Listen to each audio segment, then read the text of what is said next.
शाहरुख खान तुम्हाला भेटायला आला होता. नेमकं या भेटीमागचं कारण काय? अनेक तर्क लढवले जात आहेत. माहिरा खान चित्रपटात आहे, रईस त्याला कदाचित विरोध होईल, प्रमोशनसाठी ती भारतात येणार आहे, असे अनेक विषय आहेत. काय यातला विषय मला असं वाटतं, या तिन्ही चित्रपटांचा मागे जेव्हा मुख्यमंत्र्यांची भेट झाली त्याच वेळेला तो विषय संपला होता की याच्या पुढे ते घेणार नाही.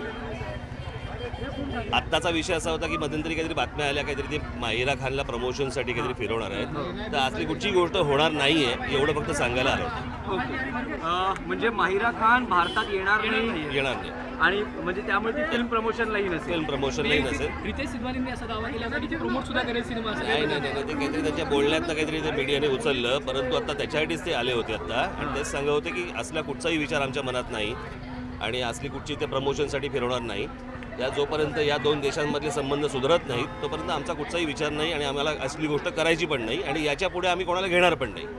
आणखी काही बराच वेळ बैठक झाली त्यामुळे म्हटलं की काही कौटुंबिक काही नाही. पाहुणचार कसा झाला शाहरुख खानचा?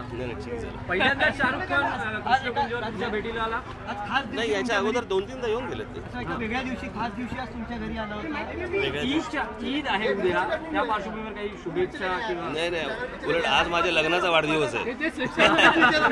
शुभेच्छा. ओके चला बोला. क्या माहिरा खान नहीं है, कुछ नहीं. शाहरुख क्यों आया? शाहरुख ने क्या बोला?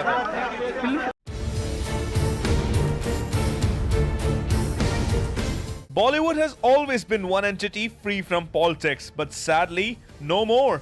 No more. As we all know, 2016 was a year where many films ran into controversy in the wake of Pakistani artist ban. Shah Rukh Khan's starrer Raees was one of such films which was targeted for featuring Pak sensation Mahira Khan as the lady of the film.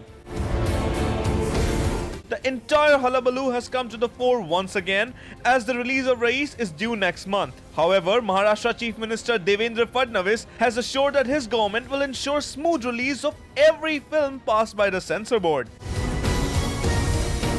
Shah Rukh also had a meeting with MNS head Raj Thackeray at his residence, to which Fadnavis deemed as a personal meeting. Karan Johar's ADHM also had to face the same plight for featuring Pak heartthrob Fawad Khan. Thackeray had even gone ahead to ask ₹5 crore as ransom money for the army. Raees will release on January 25th along with Hrithik starrer Kabil. What say guys? Don't forget to comment below.